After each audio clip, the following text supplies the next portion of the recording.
Hey guys, welcome back to the channel. Today I'm doing something that's been in the running for a long time.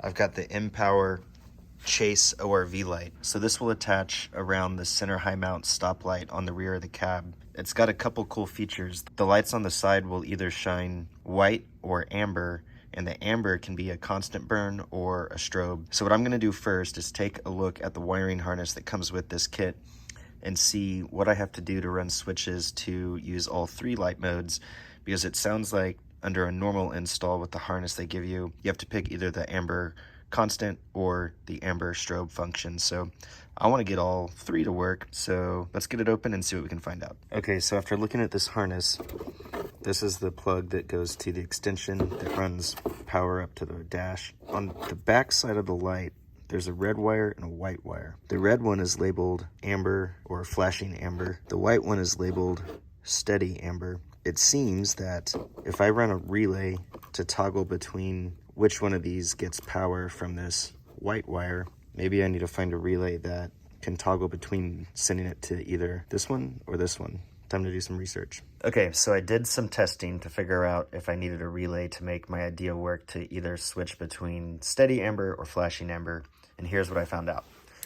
The way this harness comes from the company, from MPower, when you buy it, there's a flashing amber wire and a steady amber wire. And you can take this white side and connect it to either one. So then when you turn it on or off, it's coming on with either steady amber or flashing amber. When I used the multimeter, I found out that there's 5 volts coming from both white wires, from this side and that side. And I realized those 5 volts are just being backfed from either of the LEDs. They're not actually being powered.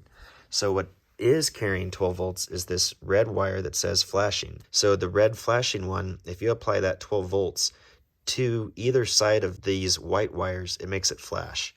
Now, these white wires also go through the harness and are tied together down here at the very end. And when I was first testing this, I read 5 volts down here too, but that's because it's just being backfed from the LEDs. But now that we know it's connected and that what's making it flash is this red 12 volt being connected to the white wire, knowing that, I can take this red 12 volt, which I've just for fun wired up here. I can prove to you that this red wire is 12 volts. I'll touch the multimeter. There's my 12 volts. Now, if I take this and I connect it to the white wire at the end of the harness from MPower, then the amber strobe. Take off the 12 volts, they go back to steady burn. So what that tells me is that I can leave this white wire connected to steady amber, not use this red flashing amber, because this is just applying 12 volts to the white.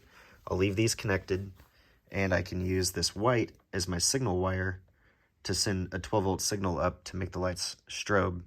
So I can have 3 switches down in the cab. I'll have a switch for the red wire that controls the amber. I'll have a switch for the green that controls the white, and I'll have a switch for the white that controls whether or not the amber is steady burn or flashing. So I realized that my dad actually pointed out that I was using this 12 volt source to touch the white wire to make it strobe.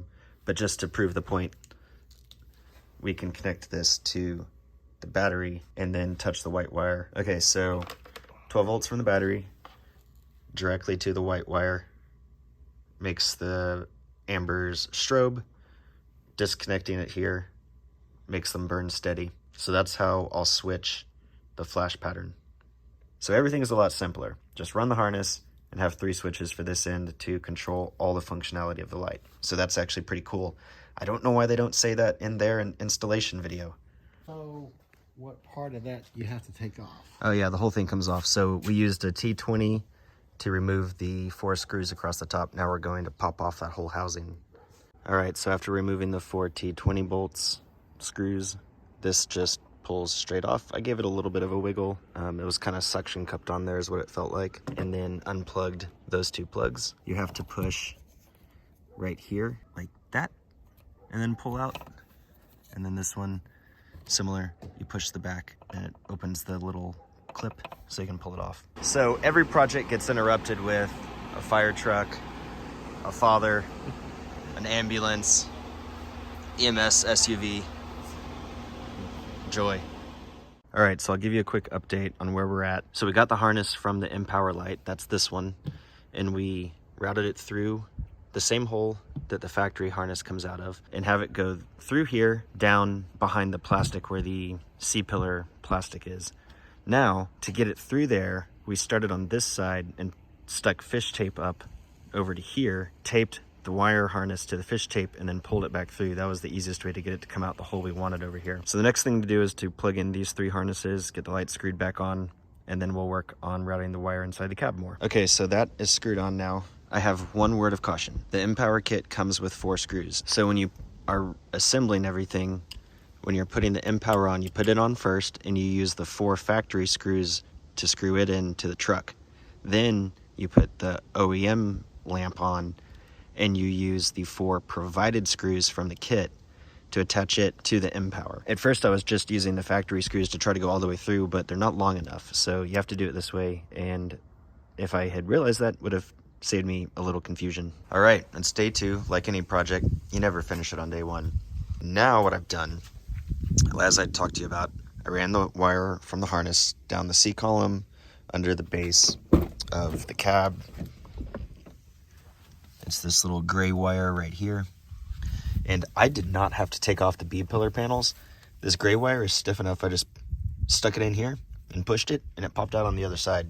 So now up here, the gray wire comes out and ends right here. So I've got power up under my dash at a Blue Sea junction box. So that's fused power, which is great. So you have multiple options to connect the power to this harness. Obviously you could run it over to pass through and upfitter wires or some other solution, but since I've got power here already on my truck that I installed, I'm going to use that. So here's my plan. This is power and ground right up here. So what I did was drop down the lower part of the dash. To get this off, you just pull here, here, and on the other side out. There's clips right here on the back.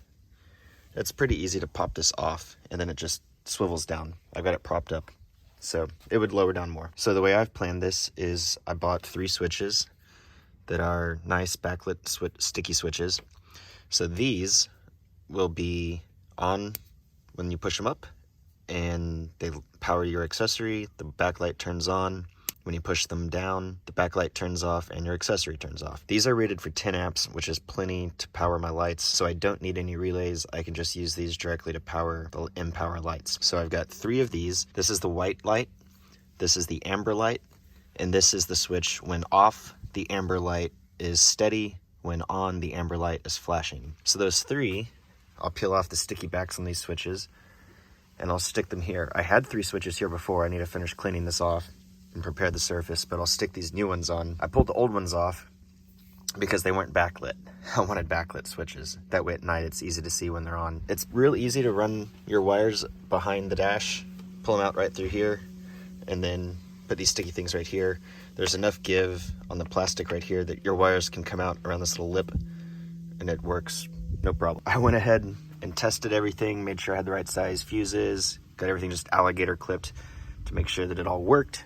It does. So now I'm going to go in and finalize these connections. So one more thing I wanted to show you on this C column back here, or C pillar, is to get the wire fished from the light down this column, I had to pop this off. I didn't have to remove the rubber trim. I left that there, but I pulled this back.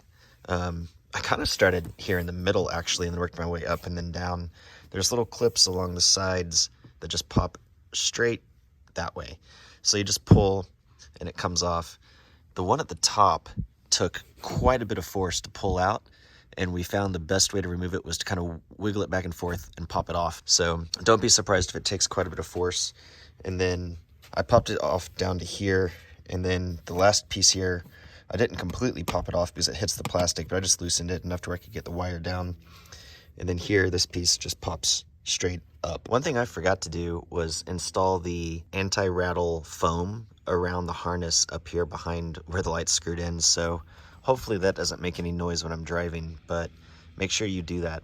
And then when you run the wiring harness down this C-pillar, there's actually existing wiring back here, at least on my Platinum trim. And so I was able to take the wire, the gray wire from the MPower light, and clip it into existing clips and follow existing wiring all the way down the column down to here. All right, you can see here that I extended the gray wire from the harness into some ring terminals with a little bit of extra wire, and I'm going to run these up under here and attach them to the junction block I told you about. Oh, and by the way, I wanted to mention, I have a diode on here for the third switch. The third switch is the one that controls the white wire in the gray harness. The white wire is the signal wire used to tell the amber lights to strobe or flash instead of be steady. Since the LEDs backfeed 5 volts into that white wire, it's important to have a diode here to prevent any backflow of voltage in the opposite direction. So if I take my multimeter, I read 5 volts here, and that's what I mentioned earlier in the video. So that's why I've got the diode here to prevent that backflow.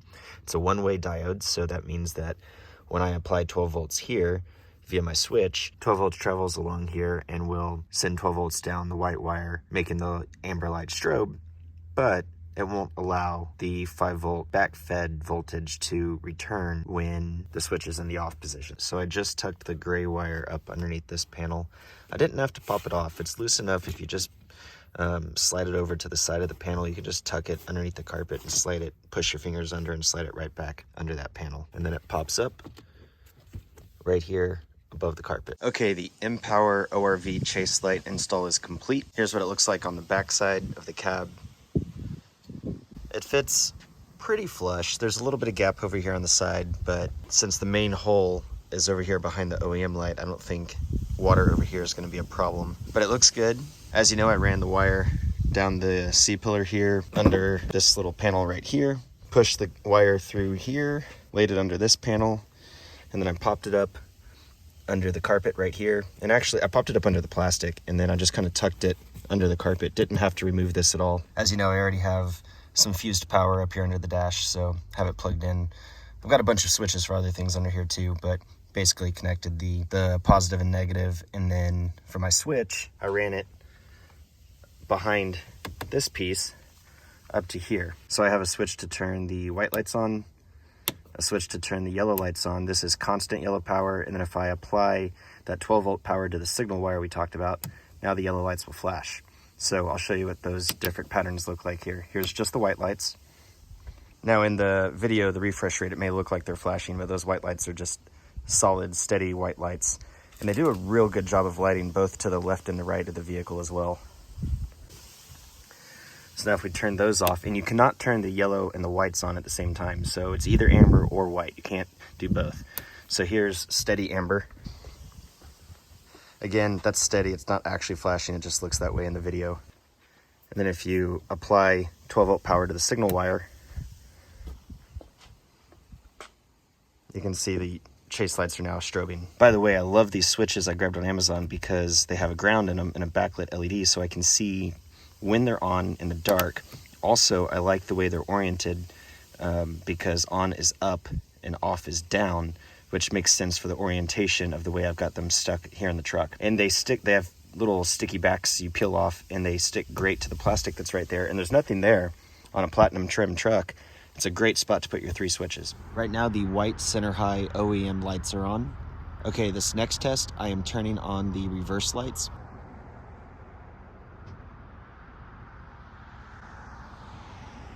Okay, now for this next test, I'm turning on the MPower white lights. My truck also has some white reverse lights under the bumper, so you'll see those as well. And here's what the yellow looks like steady and then strobing.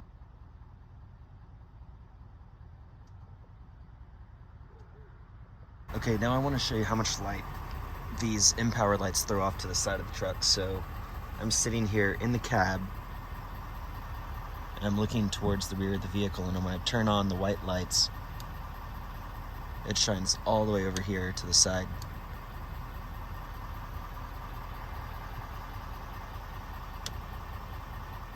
Okay, here I am in a bit more secluded area. There's no lights behind the truck here. The light you see right now is just the factory OEM white center high stop mount lights. Next, I'm going to turn on the reverse lights.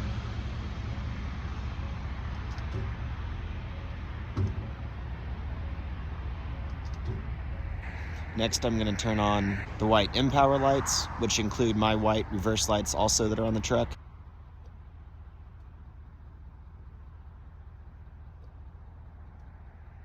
And then I'll turn on the ambers followed by the strobing amber.